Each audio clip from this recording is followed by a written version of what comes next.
C'est une tragédie qui commence dans la soirée du 1er juin 2009 sur la piste de l'aéroport de Rio, au Brésil. 228 personnes montent à bord de l'avion, un Airbus 330. Au-dessus de l'Atlantique, le vol Air France 447 à destination de Paris disparaît des écrans radars. Air France 447. Et Caroline disparaît à tout jamais pour ses parents. J'ai perdu ma fille, donc je voulais savoir dans quelles conditions elle était partie et pourquoi surtout. Il a fallu du temps, beaucoup de temps, avant que les boîtes noires livrent leurs secrets. Et ce soir, vous allez comprendre à quel point ces passagers et ces membres d'équipage ont été malchanceux.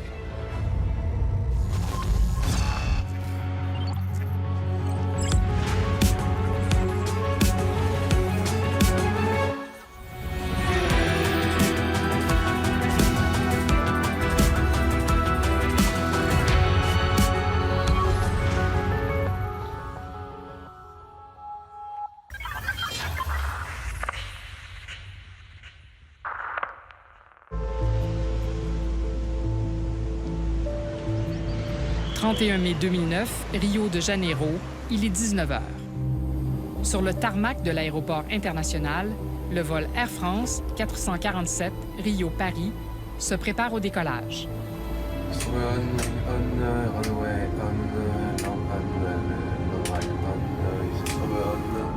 C'est un Airbus A330, le fleuron du constructeur européen. Un avion qui vole presque tout seul. Un avion révolutionnaire dans les automatismes de cet avion et dans la gestion qu'il peut y avoir entre l'être humain et les automatismes de l'avion. Des automatismes tellement perfectionnés que depuis son lancement, 15 ans auparavant, aucun A330 n'est tombé. D'ailleurs, Airbus présente son avion comme indécrochable. Indécrochable, on va être très clair vis-à-vis de tous ceux qui nous regardent. Je ne connais rien qu'on jette en l'air qui ne redescende pas. 216 passagers vont embarquer. Parmi eux, Caroline Soulas, une enseignante de 23 ans. Elle est venue à Rio pour accompagner son mari, qui est agent de bord sur ce vol. Ouais. Vous êtes beau là comme ça, c'est bien. Et donc? Lorsqu'ils sont tous les deux partis, j'ai fréquemment, bien entendu, des textos qui permettent de suivre, pas en temps et en heure, mais de vivre avec eux, en fait, même en décalé, leur séjour. C'est bien. Et le dimanche soir, elle m'a envoyé le petit texto habituel qui disait « Nous voilà à l'embarquement. On aurait bien aimé prolonger, c'est dommage de rentrer sur Paris. »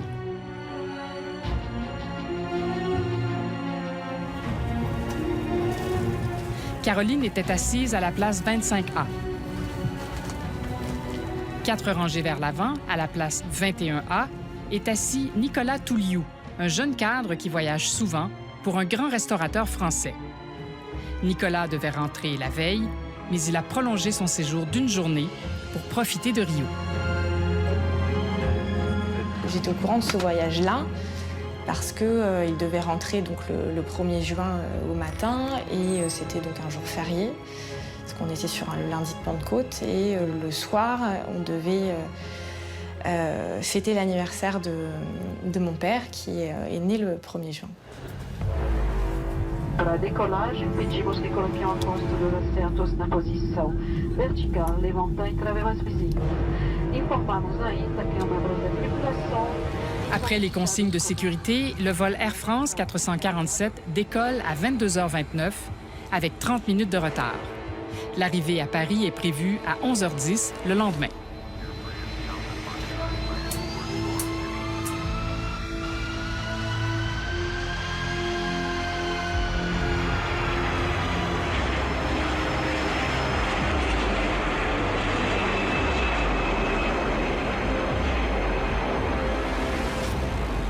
Sur les vols long courrier, comme sur ce Rio-Paris, l'essentiel du voyage est entièrement automatisé. Les pilotes n'interviennent que dans les phases de décollage et d'atterrissage, soit environ 10 minutes sur un trajet total de 11 heures. La logique, c'était vraiment je vais faire une série d'automatismes, on va dire, allez, pratiquement pour que cet avion puisse voler tout seul de Rio à Paris. L'être humain n'étant là que pour dire, eh bien, j'aimerais qu'il fasse ça à ce moment-là, ou lorsqu'il y a un incident grave ou quelque chose qui sort du quotidien, pour intervenir. Aux commandes de cet Airbus A330, Marc Dubois, 58 ans, un pilote expérimenté avec plus de 11 000 heures de vol. C'était un gars brillant, sérieux, bon pilote, bon manœuvrier. C'est un gars qui vraiment avait toute la confiance que l'on peut accorder à un commandant de bord. Le premier copilote, David Robert, a 37 ans et 6 500 heures de vol. Dans cette première partie du voyage, il se repose dans une couchette à l'arrière du poste de pilotage.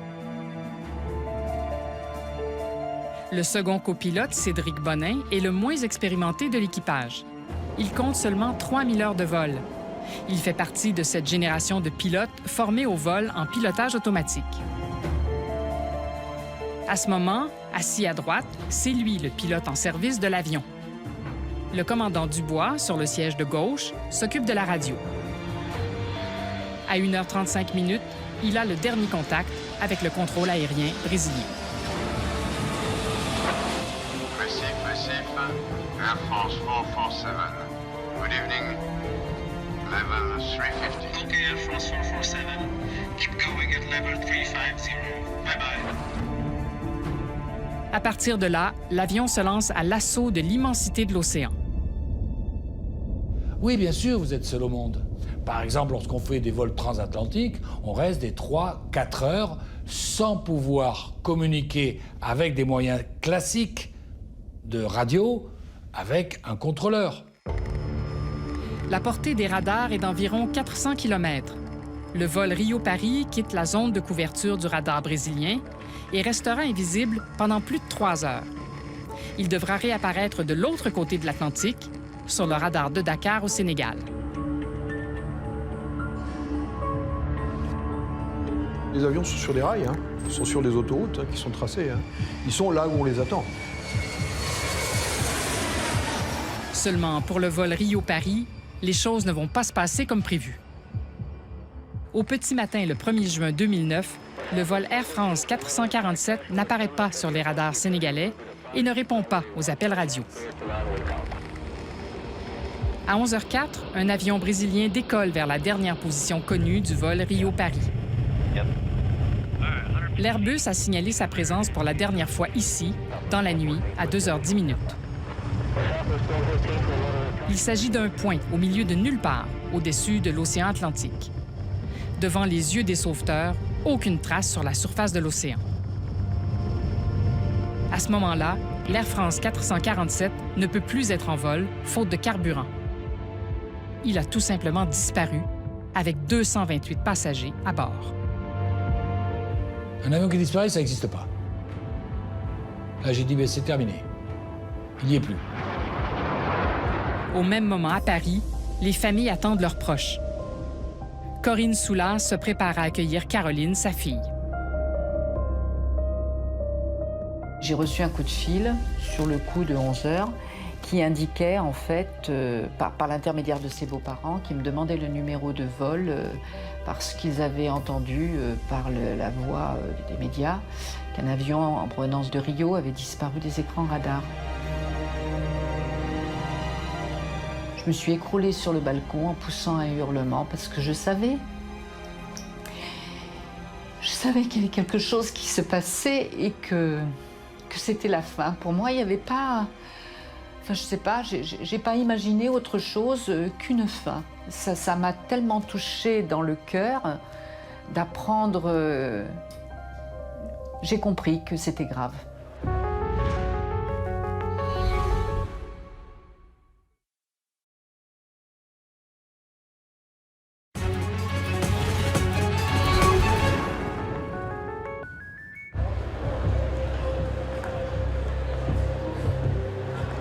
À l'aéroport, une cellule de crise accueille les familles qui arrivent en état de choc. Ophélie Touliou, elle, arrive à 16h30. Elle attend Nicolas, son frère. c'est un cauchemar en fait. C'est un cauchemar parce que vous rentrez dans une pièce où il y a beaucoup de monde. Il y avait 228 passagers à bord de cet avion, donc beaucoup de familles françaises qui sont tous là. On voit tous ces gens qui sont tous en train de pleurer, les bras, ils sont tous voilà. Et ils pleurent, ils crient, et vous arrivez, vous dites c'est pas possible, c'est un cauchemar. C'est un cauchemar. La petite amie de son frère arrive aussi sur place. Là, j'ai retrouvé ma belle-sœur, je pense que je peux dire ça comme ça, qui m'a sauté dans les bras et qui m'a dit on voulait vous annoncer notre mariage ce soir. Et là, j'ai craqué. Là, j'ai réalisé que c'était juste pas possible. C'était pas possible, c'était pas possible. C'était pas possible qu'ils soient plus là, c'était pas possible qu'ils allaient se marier, c'était pas possible que ce soit arrivé ce jour-là, l'anniversaire de mon papa. Qu'est-ce qu'on avait fait pour mériter ça?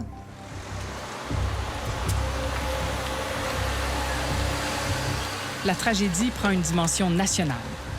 C'est le président de la République qui se rend auprès des familles pour l'annonce officielle.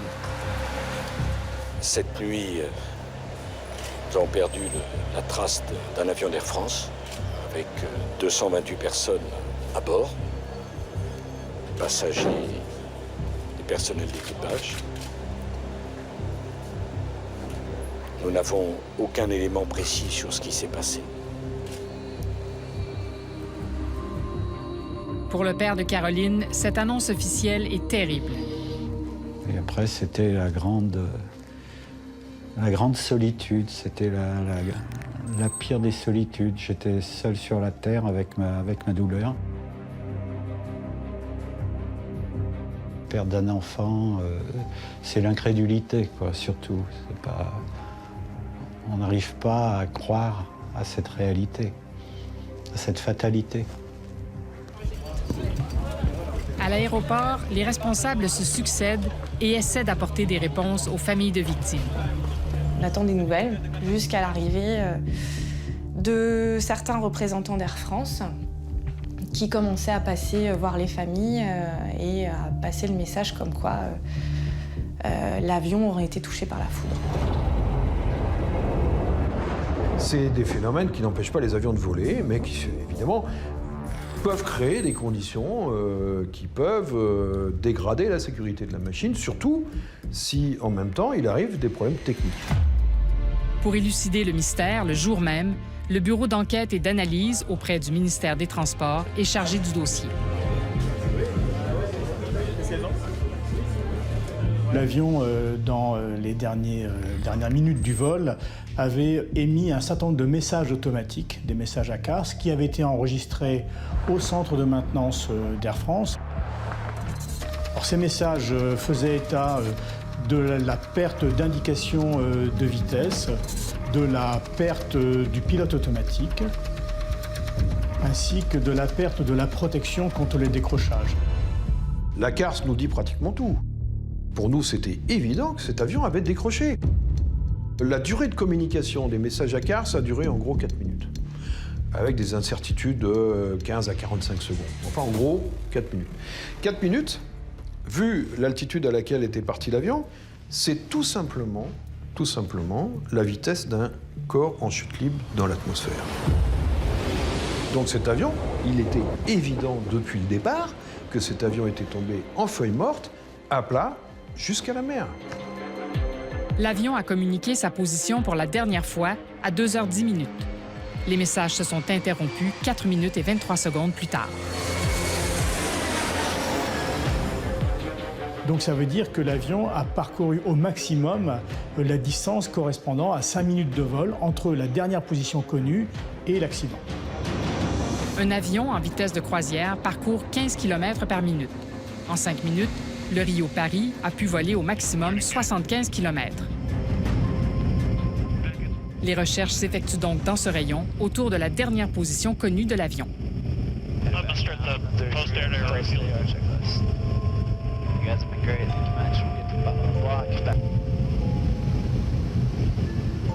Au bout de 5 jours, les sauveteurs repèrent des débris à la surface de l'océan. Leur étude apporte une première certitude. L'avion n'a pas été victime d'une explosion en vol. On peut dire que l'avion était probablement intact au moment où il a touché l'eau et qu'il s'est désintégré au moment du choc. Pour savoir ce qui s'est vraiment passé, une seule solution, retrouver les boîtes noires de l'avion au fond de l'océan. La seule chose dont on est certain, c'est que on a le dernier emplacement via la CARS enregistré, on a la zone d'impact, puisqu'on a retrouvé des morceaux. Maintenant, il n'y a plus qu'une seule chose à faire, malgré la profondeur, 4000 mètres. Il faut retrouver ces boîtes noires, il faut retrouver l'épave pour la faire parler. Il faudra pourtant 2 ans avant que les boîtes noires ne soient retrouvées.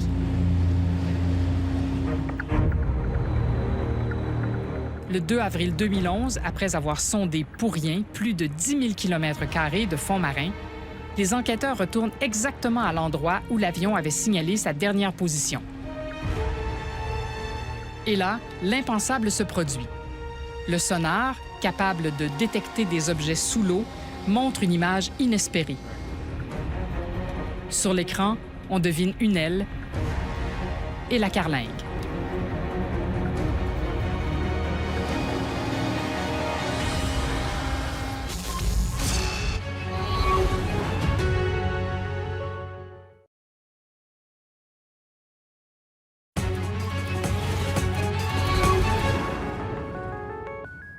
Deux ans après le drame, les boîtes noires sont retrouvées.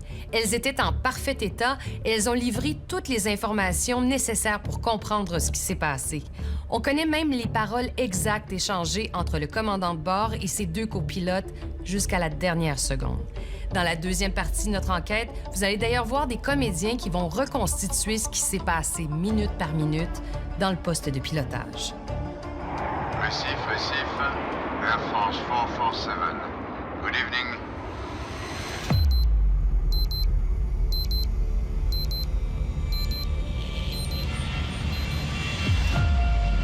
Nous sommes 40 minutes avant l'accident. L'avion est en vitesse de croisière à une altitude de 35 000 pieds, soit 10 000 mètres. À 1h35 minutes, le commandant Dubois a le dernier contact avec le contrôle aérien brésilien. Récif, Air France 447. Good evening. Level 350. Okay, Air France 447. Keep going at level 350. Bye-bye.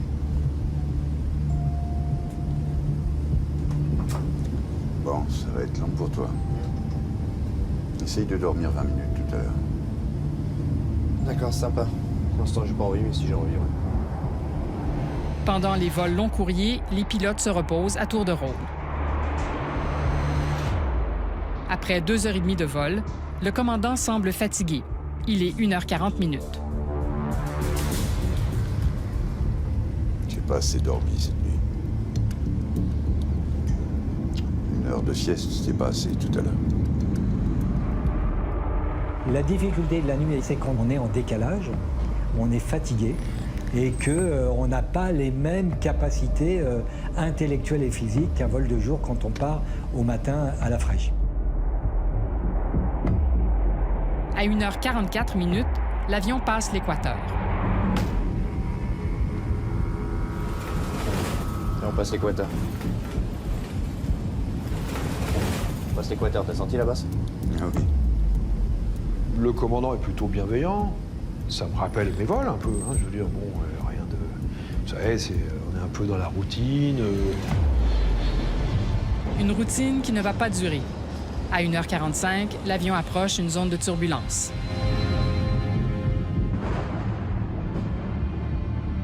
Je dirais qu'on va rentrer dans la couche devant. Ça serait bien de monter un peu, là, non? On va attendre un peu, si ça passe. On va pas se laisser emmerder par des cumulus. Il se dirige vers quelque chose que nous appelons techniquement le front intertropical. Il s'agit de courants qui arrivent du nord pour l'hémisphère nord, du sud pour l'hémisphère sud. Les deux se rencontrent à un endroit où il y a des 35-40 degrés. Donc là, vous avez une espèce de barrière nuageuse qui monte, qu'on appelait toujours à l'époque de la postale le fameux poteau noir.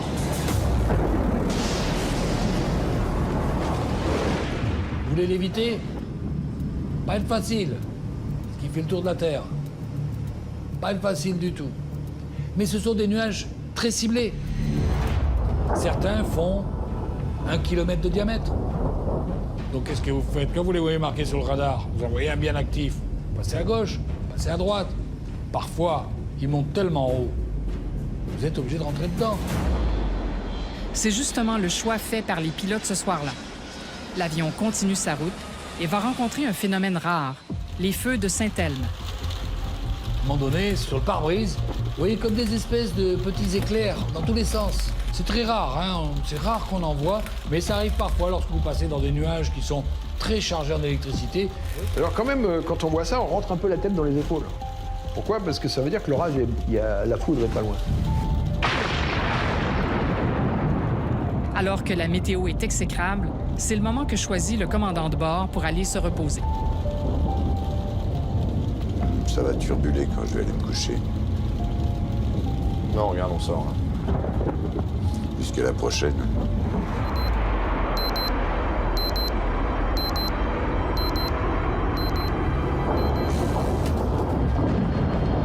Nous sommes 15 minutes avant le crash. C'est le plus jeune des pilotes qui reste aux commandes de l'appareil. Il est 1h59. David Robert, le deuxième copilote, vient remplacer le commandant. Bien dormi? Moyen. Je somnolais en fait. T'as pas dormi? Il y a des moyens. Bon, allez, je me casse.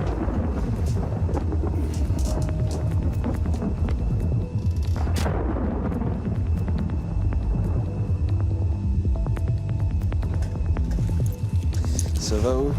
Ça va. Bon, les petites turbulences qu'on a eues tout à l'heure, on va retrouver ça dans la couche devant. Je vais les appeler à l'arrière pour leur dire. Ouais, Marilyn, c'est Pierre devant. Oui. Dis-moi, dans 2 minutes, on devrait passer une zone où ça devrait bouger un peu plus. Faudra vous méfier. D'accord, on s'assoit alors? Ouais, ce serait pas mal, ouais. Je te rappelle dès qu'on est sorti de là. Ok.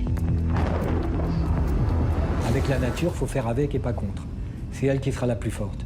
Donc, il va falloir, à un moment, pouvoir nous détourner. C'est ce qu'ils ont fait. À 2h09, le vol Air France 447 se détourne au dernier moment et ne parvient pas à éviter le cumulonimbus. Sur cette reconstitution faite par le Bureau d'enquête et d'analyse, on voit que tous les avions présents dans la zone cette nuit-là choisissent une autre trajectoire pour éviter le nuage.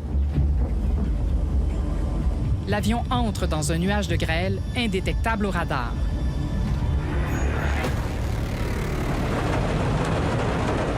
Les cristaux s'écrasent contre la carlingue. À 2h10:05, le pilote automatique se déconnecte.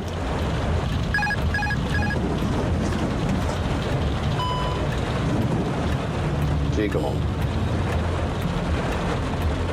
C'est rapide, hein, ça vient vite. Hein. Alors vous êtes... Tac, tout d'un coup, pouf. Voilà, à là. Donc il dit au pilote, démerdez-vous.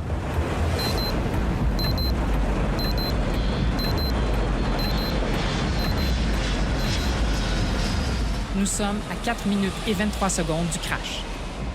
C'est Cédric Bonin qui a les commandes de l'avion en mode manuel. Et le jeune homme ne comprend pas pourquoi le pilotage automatique s'est désenclenché. Ce qu'il ignore, c'est que les capteurs de vitesse de l'avion, ces 3 petits tubes métalliques appelés sondes pitot, ont été bouchés par des cristaux de glace. L'information de vitesse, elle est envoyée par ces fameuses sondes pitot. Ces sondes pitot, c'est un tube, l'air rentre dedans, plus vous allez vite, plus l'air appuie, et puis ça se transforme en une indication de vitesse. Je bouge ce tuyau. Le pilote automatique, lui, c'est un ordinateur. Il reçoit des informations, une vitesse qui dit 200, l'autre qui dit 80, lui, il sait plus. Donc qu'est-ce qu'il fait? Il dit « je sais pas faire », il saute. Si le pilotage automatique a sauté, c'est donc qu'il y a un problème. Et les pilotes vont s'en apercevoir. On n'a pas une bonne annonce de vitesse. On a perdu la vitesse alors? Ouais. La vitesse affichée sur le tableau de bord n'est pas la bonne. et les pilotes ne comprennent pas pourquoi. D'autant qu'une alarme indiquant un dysfonctionnement des sondes pitot aurait dû se déclencher. Et c'est quoi l'alarme? Je vais vous dire exactement ce que c'est. Là, cette alarme, elle aurait dû indiquer Nav ADR Disagree, Speed Cross-Check. Ce qui veut dire problème de navigation, les centrales aérodynamiques ne sont pas d'accord, vérifiez vos vitesses. Et là, il n'y en a pas d'alarme. Donc, le pilote aux commandes ignore que certaines informations sur le tableau de bord sont fausses. À ce moment, devant ses yeux, l'altimètre indique que l'avion redescend de 400 pieds. Mais en réalité, il n'en est rien. Le pilote réagit, lui. Il tire sur le manche pour faire remonter l'avion. Le premier geste du pilote, c'est juste de remonter l'avion, puisqu'il descend. Et qu'il y a des avions au-dessus, en dessous, et que là, on doit rester à son niveau. Donc son premier geste, il est parfaitement compréhensible. Il tire sur le manche pour ramener l'avion à la bonne altitude. Les mauvaises informations données par les instruments vont avoir des conséquences dramatiques. Car le pilote tire tellement sur le manche que l'appareil va dépasser 11 500 mètres, l'altitude maximum à laquelle il peut voler. L'alarme stall qui prévient que l'avion décroche se déclenche. Qu'est-ce que c'est que ça?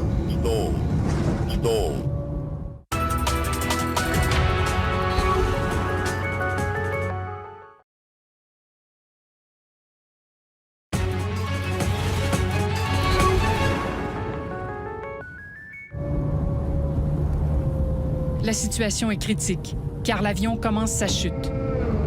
Et les pilotes ne s'en rendent pas compte.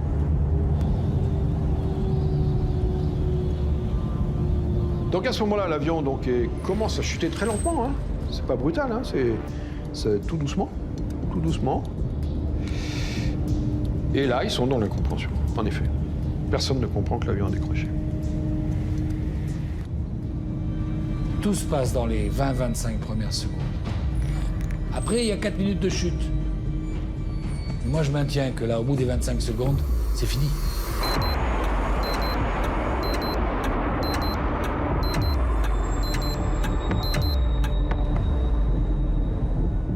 Quatre minutes avant le crash. En temps normal, l'ordinateur de bord devrait prendre le relais et sortir l'avion du décrochage en le faisant piquer. Seulement, une nouvelle alarme prévient que ce système de protection vient de tomber, lui aussi en panne. Dès lors, c'est la confusion. Alternet low. On a perdu les protections. Fais attention à ta vitesse. Fais attention à ta vitesse. Ok, je redescends. Stabilise. Ouais. Tu redescends. On est en train de monter selon lui. Selon les 3, tu montes. Donc tu redescends. C'est parti, on descend. Putain. Dans la cabine de pilotage, les deux pilotes ne comprennent plus les réactions de l'avion. David Robert appelle au secours le commandant qui se trouve dans la cabine de repos. Ça répond pas. En apportant les moteurs, qu'est-ce qui se passe, bordel? Tu comprends ce qui se passe, toi? J'ai plus le contrôle de l'avion. J'ai plus du tout le contrôle de l'avion. Putain. On est où? C'est quoi, là? J'ai l'impression qu'on a une vitesse de fou, là, non? À 2h11 minutes et 42 secondes, le commandant de bord revient enfin dans la cabine de pilotage. Bon, qu'est-ce qui se passe, là? Je sais pas ce qui se passe. On a perdu le contrôle de l'avion. On a totalement perdu le contrôle de l'avion, on comprend rien, on a tout tenté. Tiens, prends ça. Les pilotes doutent de tout ce qui est affiché sur le tableau de bord. Pourtant, à ce moment-là, les sondes pitot fonctionnent à nouveau et indiquent la bonne vitesse. Mais les pilotes ne le savent pas.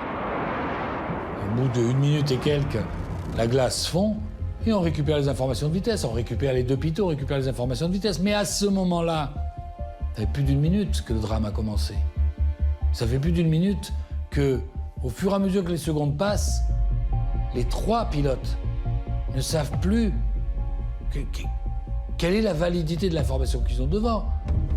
Prends ça. Mais le problème, c'est que j'ai plus de vario, là. J'ai plus aucune indication. On n'a plus aucune indication qui soit valable. J'ai l'impression qu'on a une vitesse de fou. Qu'est-ce que vous en pensez?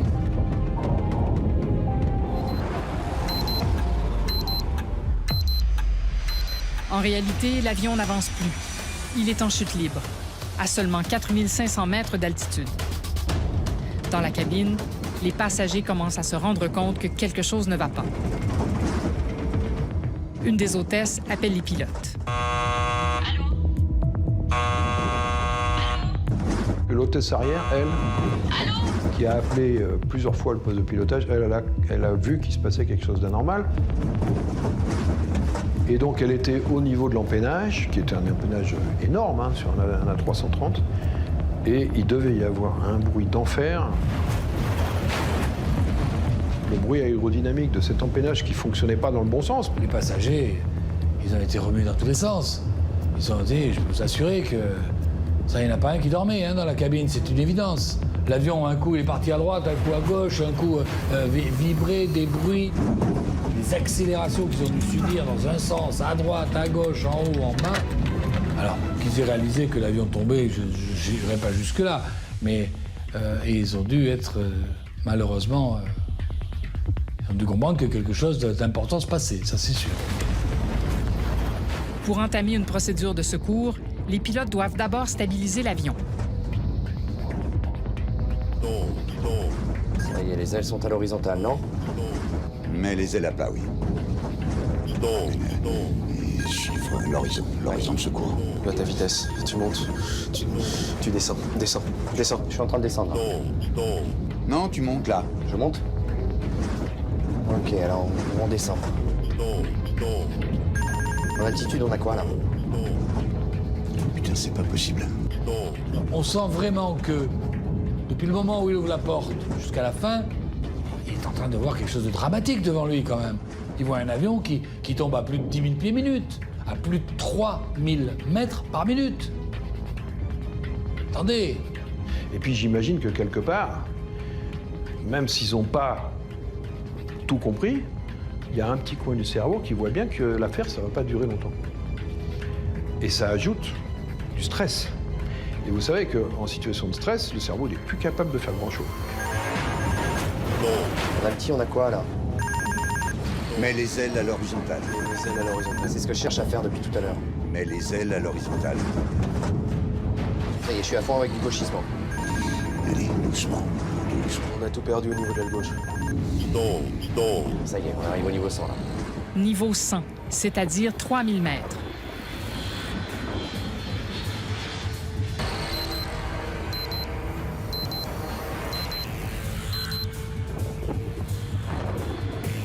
À moins d'une minute de la fin, les pilotes comprennent enfin ce qui les a trompés. Moi, j'ai les commandes. C'est moi qui ai les commandes, non? Comment ça c'est qu'on continue à descendre à fond là? Remonte, remonte. Je suis à fond à cabrer depuis tout à l'heure. Non. Bonin, le copilote, confirme à ses collègues qu'il a le manche plein cabré. Là, pour le coup, son collègue de gauche dit « mais c'est pas vrai ». Lui, il comprend. Là, à ce moment-là, il comprend.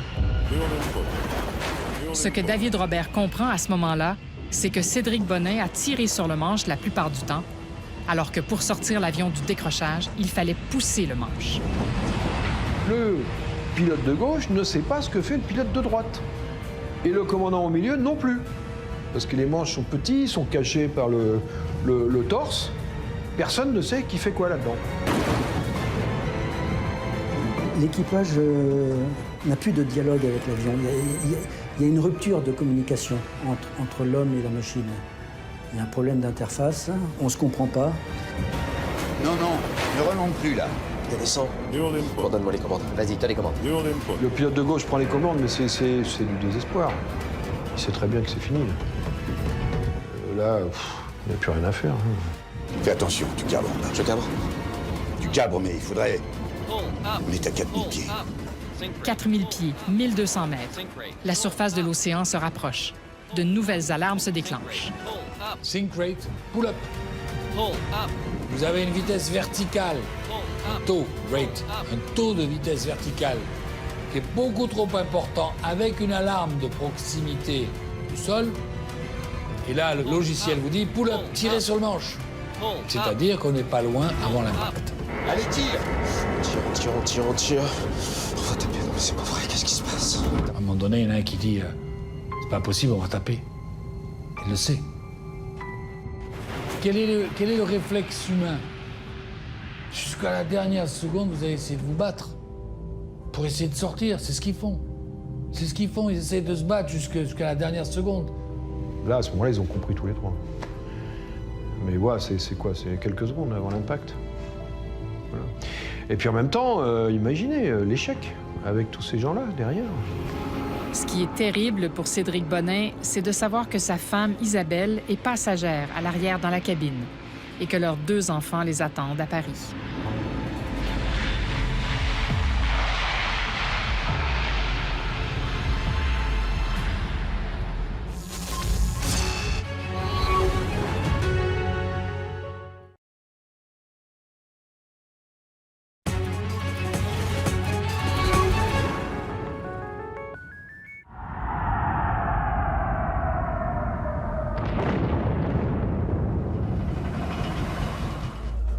« 74 victimes n'ont jamais été retrouvées. » En juillet 2012, le Bureau d'enquête et analyse a présenté les conclusions de son enquête. Le rapport montre que l'obstruction des sondes Pitot était une panne connue. 9 incidents du même type ont été recensés par Air France dans l'année qui a précédé le crash du vol 447. En fait, tout le monde était au courant de ce problème des tubes Pitot qui s'obstruaient avec les cristaux de glace. Air France était au courant. Air France était d'ailleurs inquiète et je pense a alerté le constructeur. Le constructeur était bien sûr au courant, la DGAC était au courant. Tout le monde était au courant, sauf les premiers concernés, les pilotes. C'est quand même extraordinaire. Pourtant, en avril 2009, 2 mois avant l'accident, Air France avait déjà mis en place un programme de remplacement progressif des sondes Pitot avec des modèles plus fiables. Seulement, les sondes du vol Rio-Paris n'avaient pas encore été changées. À quelques mois près, ça s'est pas passé. À quelques mois près. Voilà. Aujourd'hui, toutes les sondes Pitot ont été changées sur les Airbus A330 de la flotte Air France. Le rapport du BEA souligne aussi une ironie du sort. Si les pilotes du vol 447 n'avaient rien touché, l'incident ne se serait probablement pas transformé en drame. Ce qui s'est passé pour 2 autres avions, un de XL Airways et un d'Air Caraïbes, qui ont eu exactement la même chose, sans rien toucher. Et donc l'avion ne touche à rien, l'accélération est toujours la même, il monte pas, il descend pas, on se contente juste de le tenir en disant pourvu qu'il descende pas, pourvu qu'il monte pas. Et puis au bout de 2, 3, 4 minutes, les sondes se sont réchauffées, ils ont récupéré, et puis ils ont pu remettre le pilote automatique. Si ces équipages ont mieux réagi, c'est parce que les conditions de vol étaient bien différentes. Moi, 2 jours sans nuages, je sais le faire. C'est pas le cas de cet équipage. Là, ils ont eu la concordance, la coïncidence de toute une série de choses qui font que, malheureusement, ça ne pouvait pas bien se terminer. Vous mettez 100 pilotes à leur place, je pense qu'il y en a 99 qui meurent. Le 100e, probablement, c'est parce qu'il a été à l'église la veille. Voilà. Faut rester humble, hein. À la suite de l'accident du vol 447, l'entraînement des pilotes d'Air France a été amélioré. Des séances de simulateurs sur le pilotage manuel en haute altitude et le décrochage sont désormais obligatoires.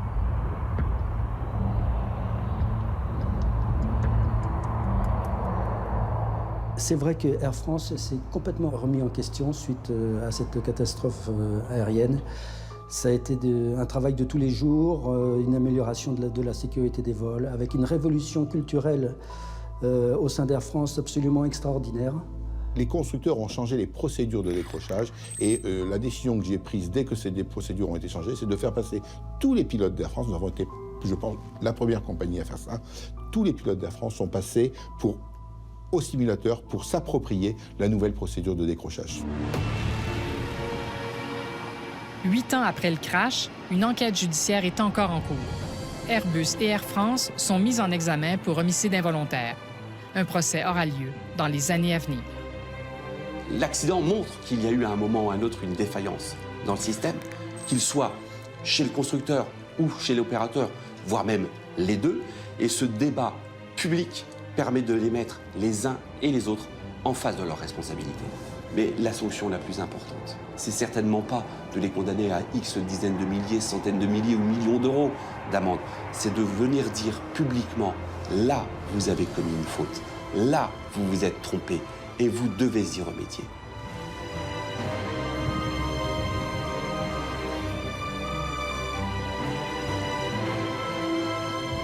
La vérité sera judiciaire ou ne sera pas. Donc c'est pas fini.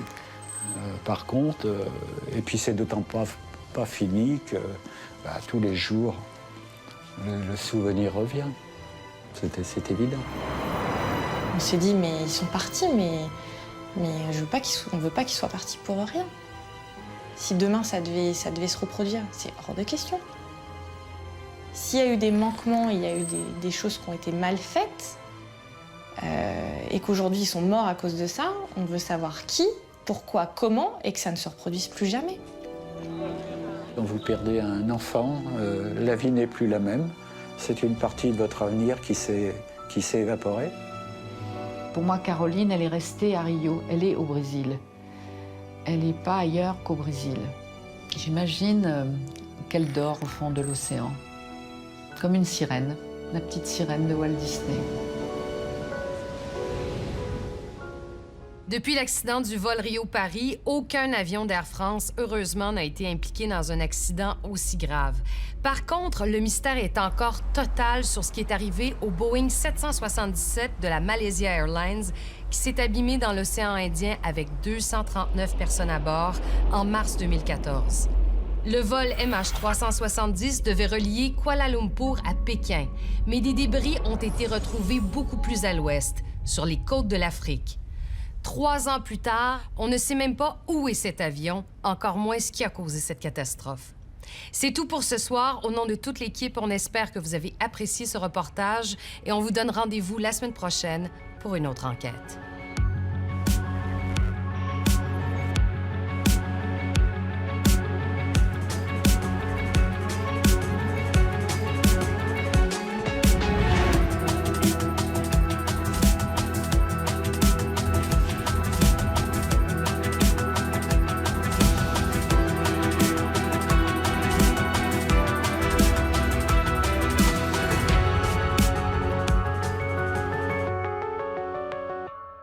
Crédible, vérifiée, pertinente. Toute l'information est à votre portée à Radio-Canada.